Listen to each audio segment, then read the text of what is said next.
It has to go through there. Candace? Candace? Push it.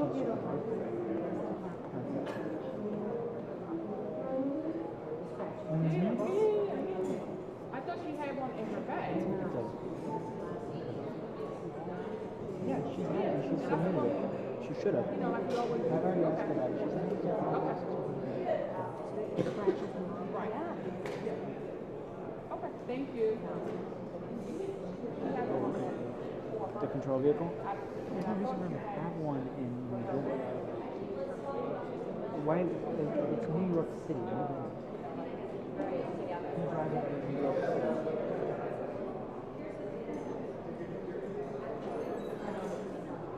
Yeah, okay. Did you? Yeah, I'll talk to them and I'll talk to them. Right.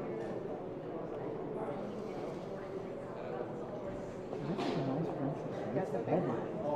Does it feel heavy? Okay, I was meant to work kangaroo. Can't put the kangaroo in You good? It bothers me that tails are so big to the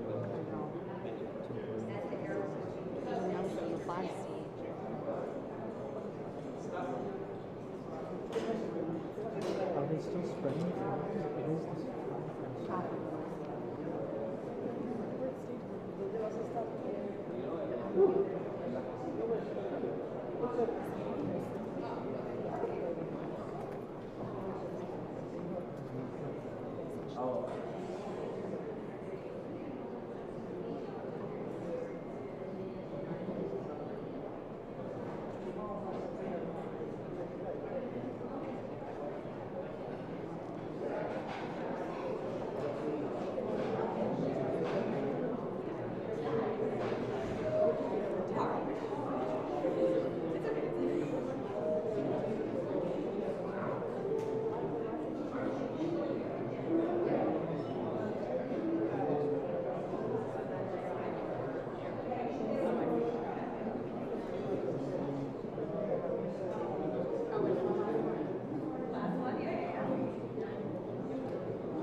Sorry, keep standing right in front of me.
Bill, you want me to talk at the podium again?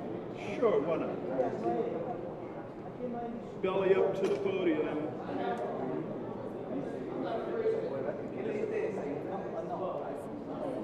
1, 2, 3, 4, 5, 6, 7, 8, 9, 10. 1, 2, 3, 4, 5, 6, 7, 8, 9, 10. Let me ask, hold up, Paul. I'm calling them. There.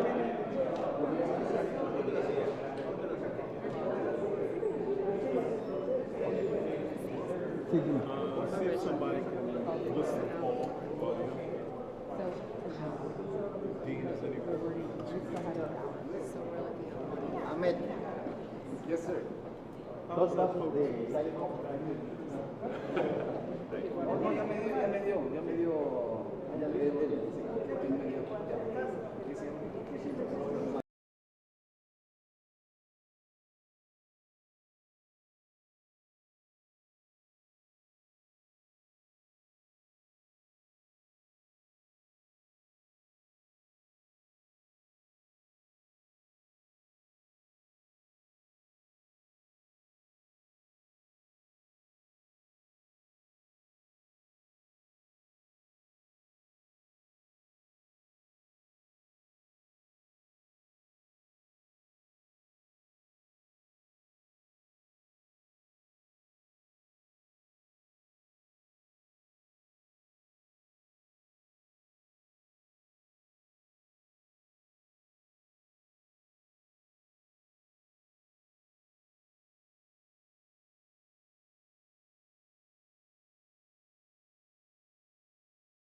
Nope. Nope. She said it sounded like an old TV static or something. The biggest air conditioning he's hearing.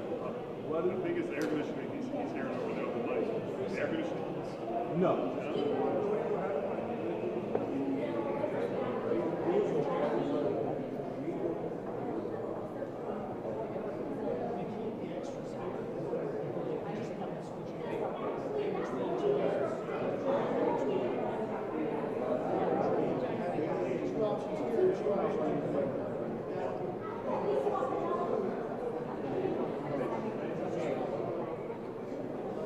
Oh.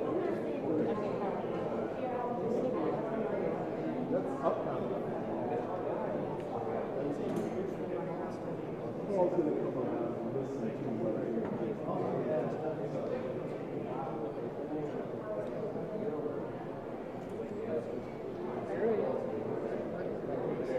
No, it's Okay, that sounds fun. Let me check something. okay. He's gonna check. I wanted him. Who's doing the toast? Who's the one serving the toast? Is it okay now?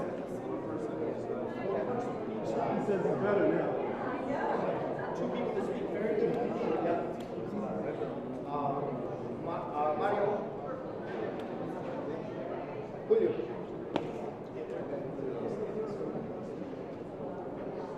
Right. Yes, sir. You know you can't. Sorry? You know you can't. Yeah, I know. You mean during the event? Yeah, no, I'll be back there. State Department? I'm staff, so I'll be back there. Taking pictures of this beautiful room. In other words, doing Yep. in a lovely room back there. Well, this is a beautiful room too. I mean, the whole 8th floor is very good.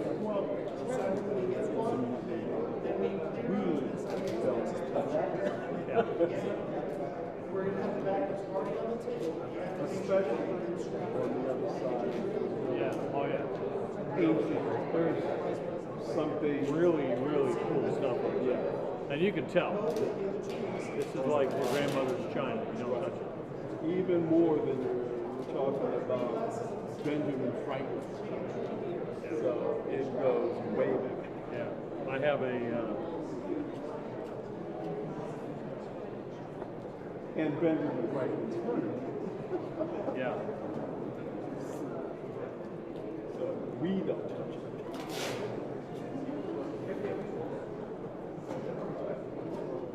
As a matter of fact, they're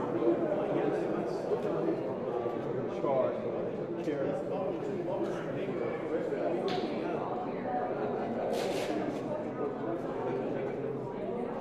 Sorry, I'm sending traffic back. What? I'm sending traffic back to the White House about who's sitting where. Thank you. Nice to see you.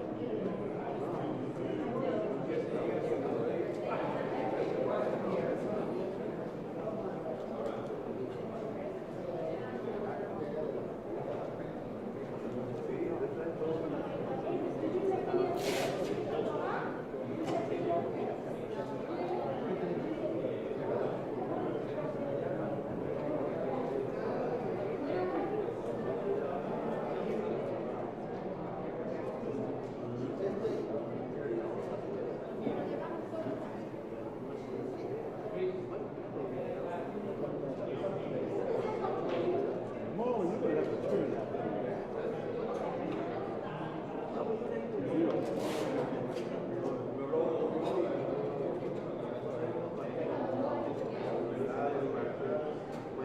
Okay, Paul, whatever you guys are doing, it kind of comes back in the middle. I'm playing with, it's the feed from the Say it again?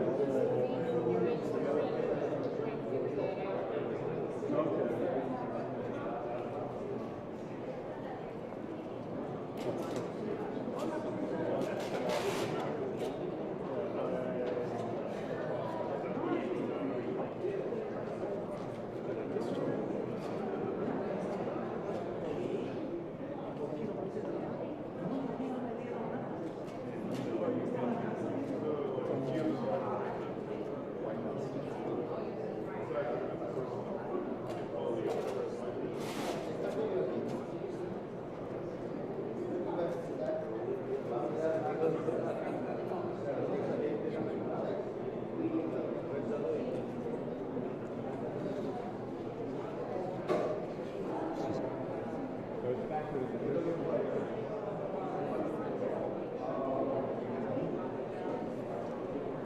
Jonathan.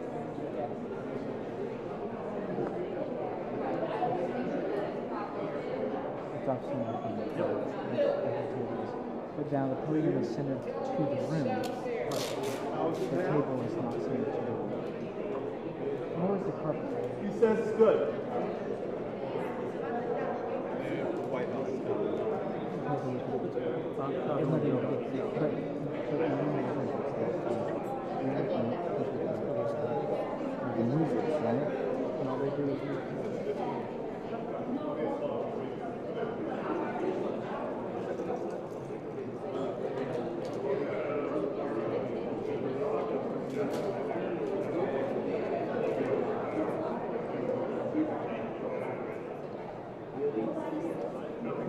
Ladies and gentlemen, please remain seated while the official delegation departs.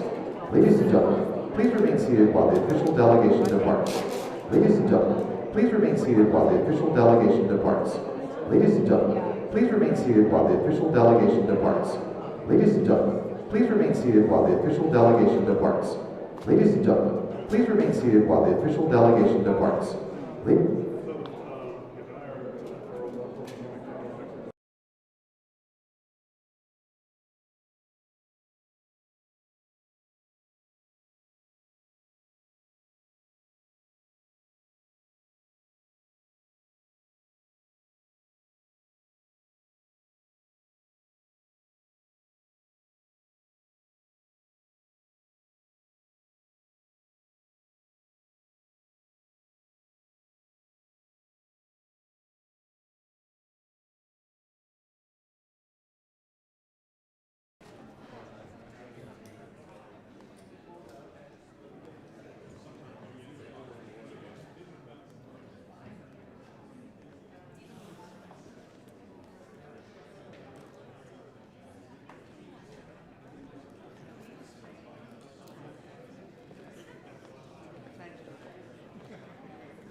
Ladies and gentlemen, the President of the United States and the Prime Minister of Australia.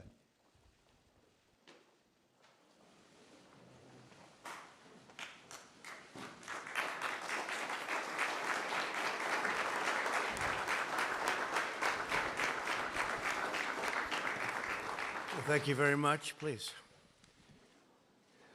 We had a spectacular morning, and it's an honor being with the Prime Minister and Mrs. Morrison. Thank you very much. Australia is a fantastic country and a brilliant ally. We just spent a lot of time together with our representatives, and they get along very well, and we're doing a lot of deals. And we talked military, we talked trade, we talked about everything you can talk about, and we came to the same conclusion, I think, in every case. But I just want to say it's an honor having both of you here. Thank you very much. You have a truly great country, and I don't think we've ever had a better relationship than we have right now.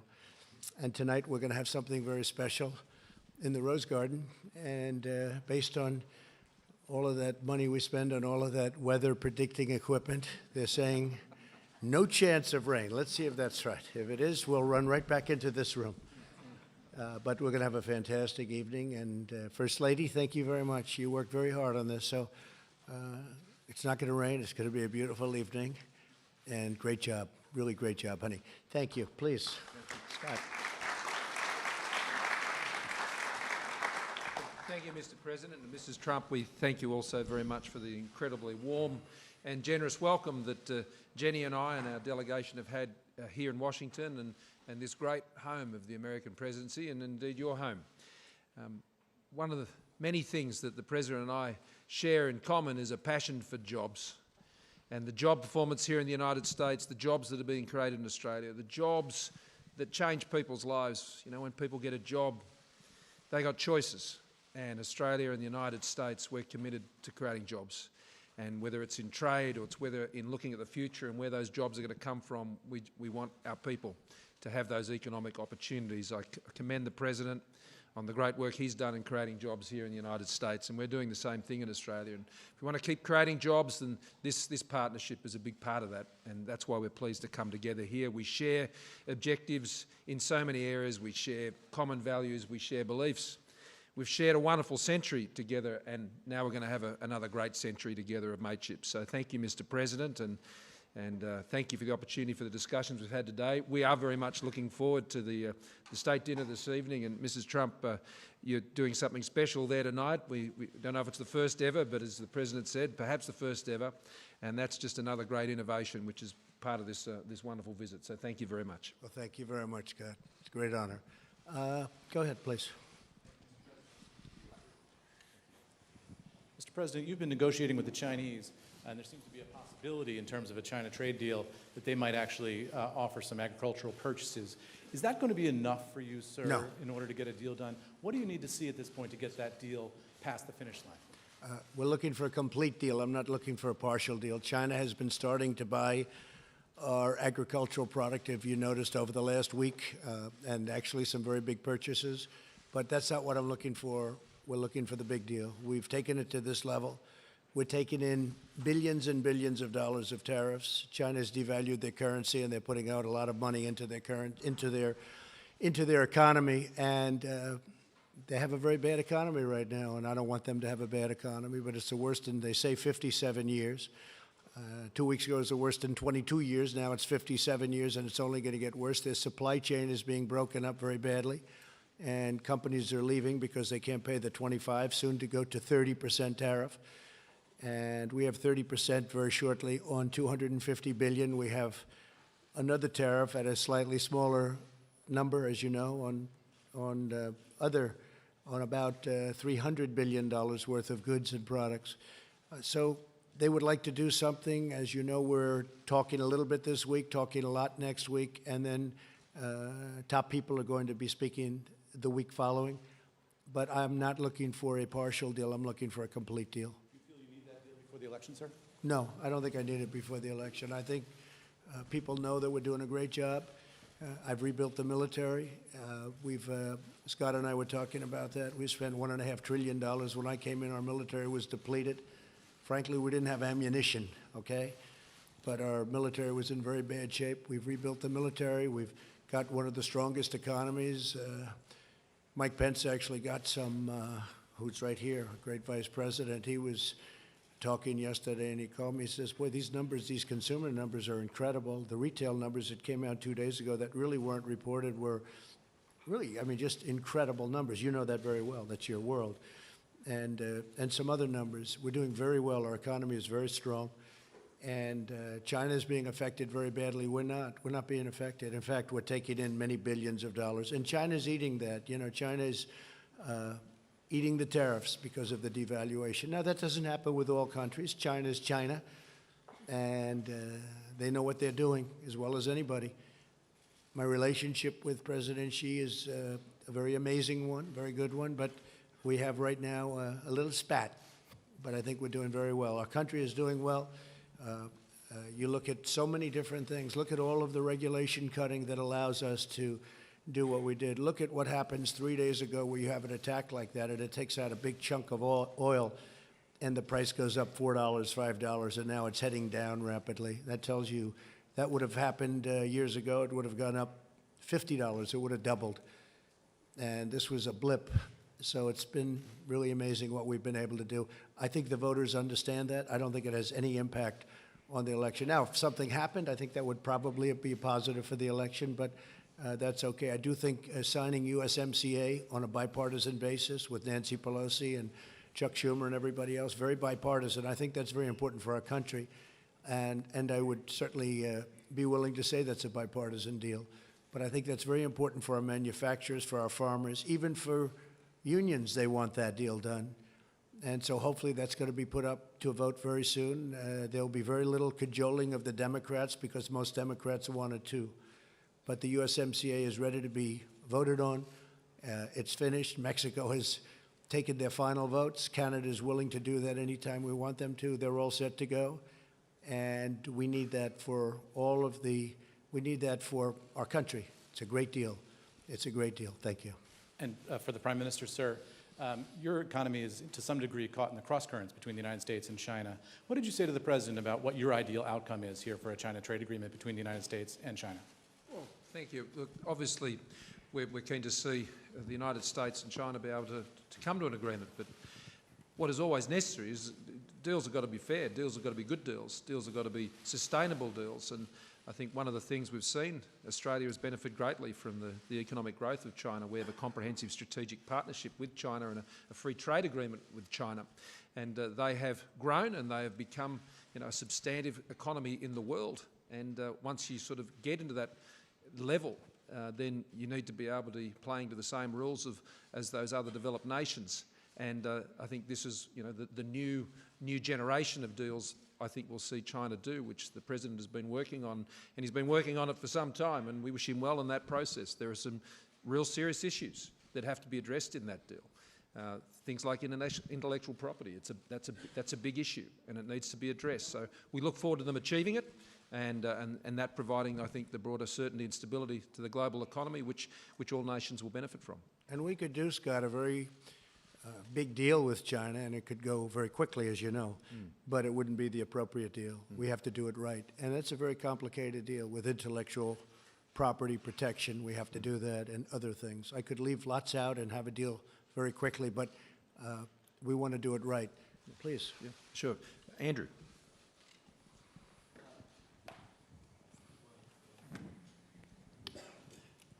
I assume Andrew is a nice person. That's why you chose Mr. President, the best. Thank you very much for hosting us. Also on China and tariffs, what do you say to Australian businesses and to Australian people who say that your trade war with President Xi threatens their prosperity? And to the Prime Minister, a linked question. Do you think that Australians are going to be collateral damage in President Trump's tariff war with China? Well, first of all, you know, I look at numbers. I love numbers, and the numbers of Australia are doing incredibly well. You're doing unbelievably well.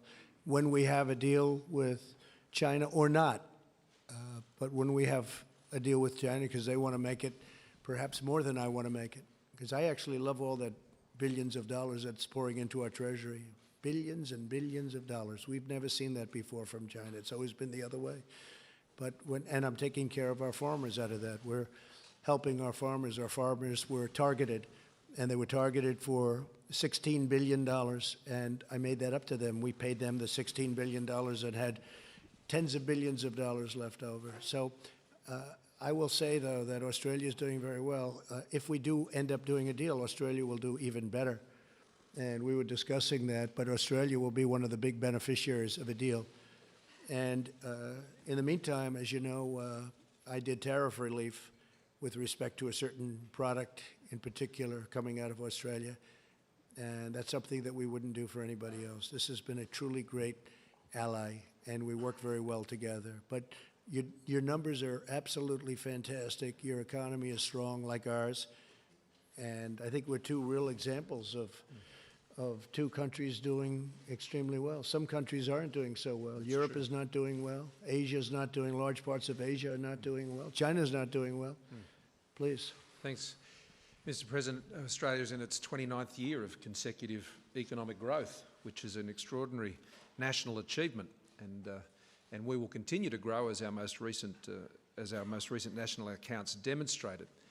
Australia is also very used to dealing with a complex and changing world, and that's why we're diversifying our trade base and have been doing that for many years. I mean, 6 years ago, when our government came to office, 27% of our trade was covered by agreements around the world. That figure is now 70%, and we're going to take that to 90%.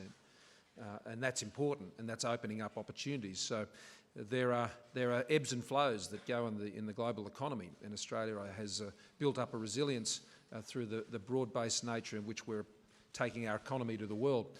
I mean, Australia has never got rich selling things to itself, and we've always had an outward-looking perspective when it comes to engaging our economic opportunities. And a big part of what we've been discussing here is some new opportunities, whether it's in the rare earths, the critical minerals, the frontier technologies, space. You know, this is where jobs are going to be in the future as well. And so we will deal with those ebbs and flows as they come, but the President's right. The arrangement they will come to, and I'm confident they will, with China, will be one that will set, you know, a new bar in terms of how China's economy then deals with a lot of these complicated issues in the future with developed economies like Australia. So we look on with interest, and I think ultimately when we arrive at that point, it's going to put global trade on a stronger footing. And Australia's really been so focused on the economy. They do minerals. They have incredible wealth in minerals and coal and other things, and they're really at the leading edge of coal technology. It's clean coal, we call it, clean coal, but it's also great for the workers. And things that would happen to, because it was very dangerous years ago and very bad for a lot of people. And you've rectified that 100%. It's incredible. I looked at your statistics the other day, and coal miners are very, very safe in Australia. It's incredible what you've done. In fact, we're looking at what you've done. We can do a deal on that. I want to, we'll do a deal. We'll make a deal. Yeah, go ahead, please. Thank you.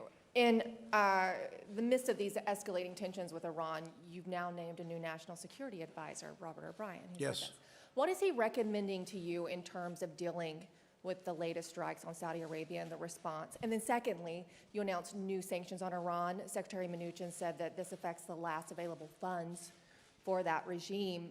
Have we now exhausted sanctions in regards to Iran? Well, these are the strongest sanctions ever put on a country.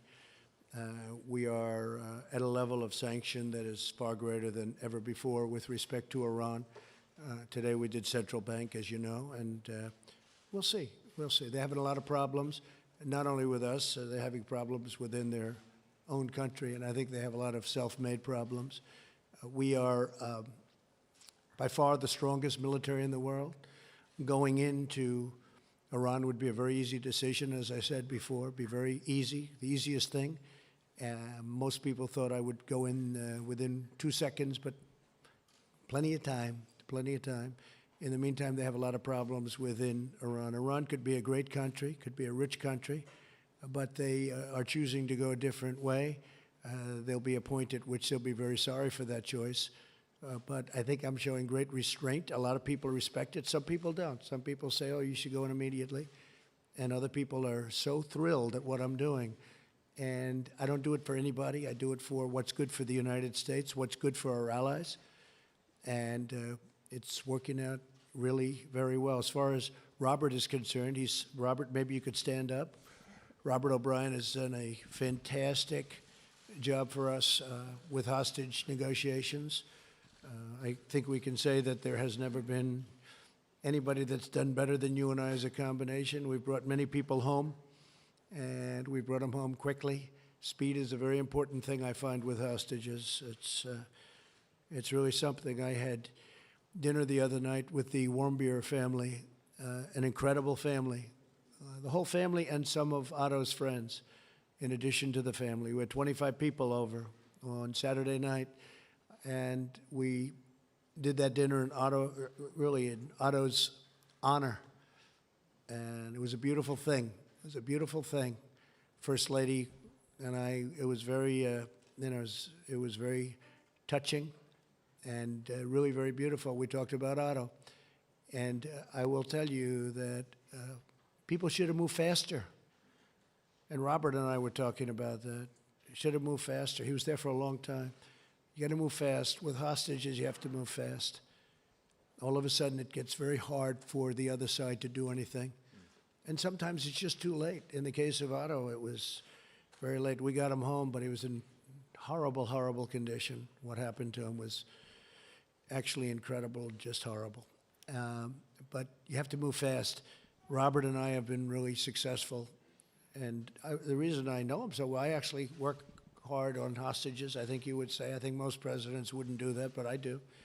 These are great, I guess in almost all cases, American lives. We help other people also. We've also helped other countries with their hostage situation where we have some strength that they don't. But these are great people, and we get them home. We got them home from North Korea, as you know, and we got them home from a lot of different locations. Egypt, we get them home. We get them home from many different locations. Turkey, yeah. President Erdogan was very good, and we got a hostage home. Our great pastor, who everyone in this room knows and loves. But we've had tremendous success, and what surprised me, I didn't know too many people knew Robert, and when it came time to pick somebody for the position, it's a very critical time, I had so many people, I shouldn't say this in front of Robert, he'll be embarrassed, but I had so many people that called me, and they recommended Robert O'Brien. So I think he's going to do a great job, and he was here. I can tell you this, he started about 12 minutes after he was chosen. He sat in with us, and he's very much involved now in what we're doing. One quick follow-up on that in regards to Iran. If sanctions don't work and they continue their malign activity, are there any other measures outside of a military option that can be taken? Well, I don't want to talk about that, but I will say I think the sanctions work and the military would work, but that's a very severe form of winning, but we win. Nobody can beat us militarily. Nobody can even come close. What we've done for our military in the last 3 years is incredible. All made in the USA, by the way. And it's really incredible. Our nuclear was getting very tired. They hadn't spent the money on it, and now we have it in, as we would say, tippy-top shape. Tippy-top. We have new and we have renovated, and it's incredible, and we all should pray that we never have to use it. We should never have to use it.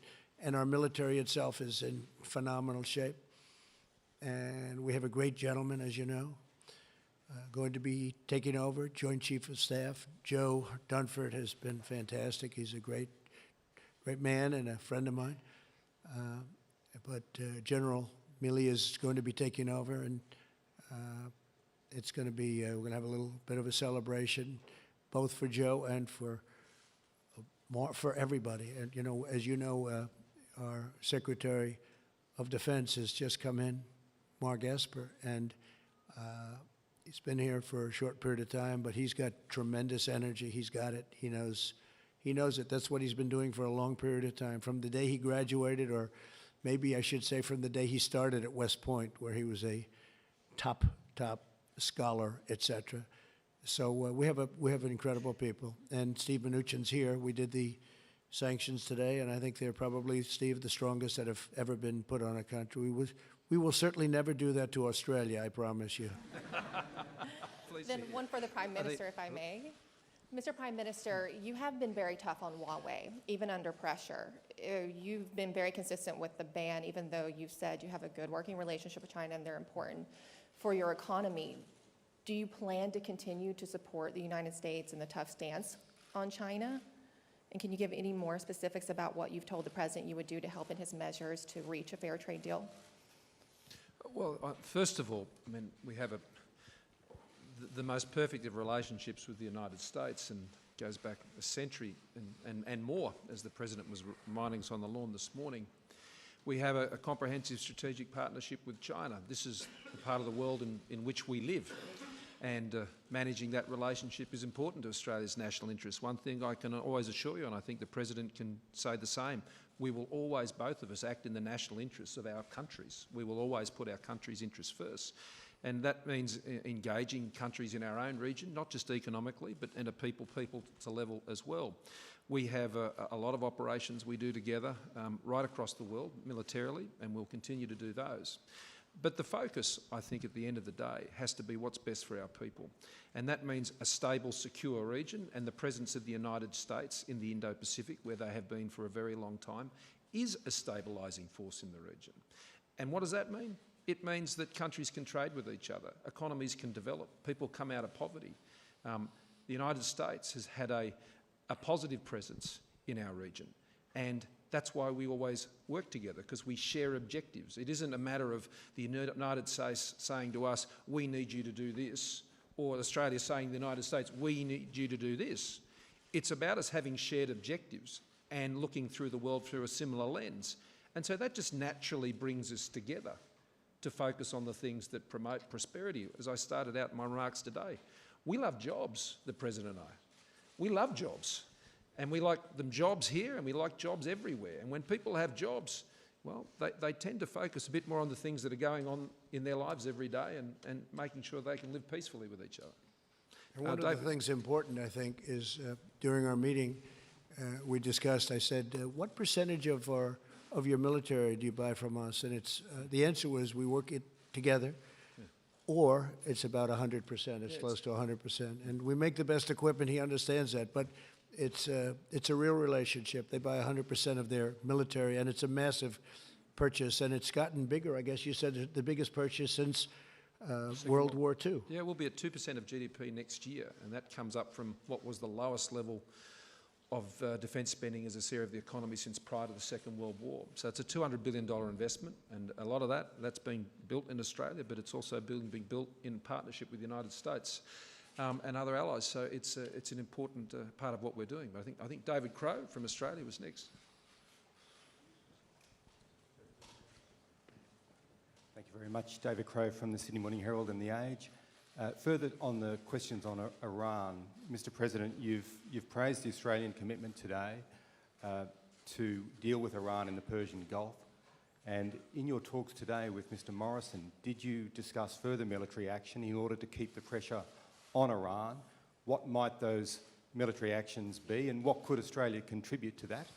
So and Mr. Morrison, on that same Hold on issue, 1 second. You'll get a second, Craig. You get a shot at your Prime Minister. I'm sure you're looking forward to it. We didn't discuss too much Iran. We discussed more trade, more China. We discussed Afghanistan, where Australia's helping us, and we're slowly reducing in Afghanistan, as people know. We've been very effective in Afghanistan, and if we wanted to do a certain method of war, we would win that very quickly. But many, really tens of millions of people would be killed. And we think it's unnecessary. But Australia's been a great help to us in Afghanistan. But we're reducing in Afghanistan. We're reducing in Syria, where we had, we've taken over 100% of the caliphate. We have 100%. When I came in, it was smaller, but it was a mess. It was all over, and now it's in a position, and I won't repeat what I said before with the prisoners, but we have thousands of ISIS fighters from our work in capturing 100% of the caliphate. And we're asking the countries from where they came, whether it's Germany or France or other countries, to take those people back, put them on trial, do what they have to do with them. But the United States will not keep thousands and thousands of people for the next possibly 50 years or whatever it may be. It's going to be up to those countries. We did them a big favor. We went in. We took them down. The ISIS fighters, in the end, weren't very good fighters against the United States. But we have thousands of them, and we want them to be taken over by Germany, France, and all of those countries from where they came. Okay? Thank you. And Mr. Morrison, on the same issue of Iran, are you open to further military action against Iran, or is the Australian commitment solely contained to a freedom of navigation patrol exercise? Well, as the President said, I mean, there are no further activities planned or requested for assistance from Australia. So the question to that extent is moot. And I want to commend the President, who's demonstrating, as he said in the earlier press conference in the Oval Office, restraint. There are other measures that he and the Secretary have announced today, and they are pursuing those channels. So the calibrated, I think, very measured response that the United States is taking has been a matter for them, and obviously at any time when issues are raised with us as an ally, we consider them on their merits at the time in Australia's national interest. So I think that's where that's heading. Well, thank you very much. And Jennifer, thank you very much. First Lady, thank you. And I hope you're going to be able to see tonight to the media, because really it's going to be a beautiful evening in honor of Australia and the Morrisons. Thank you very much. Thank you. Thank you. Thank you.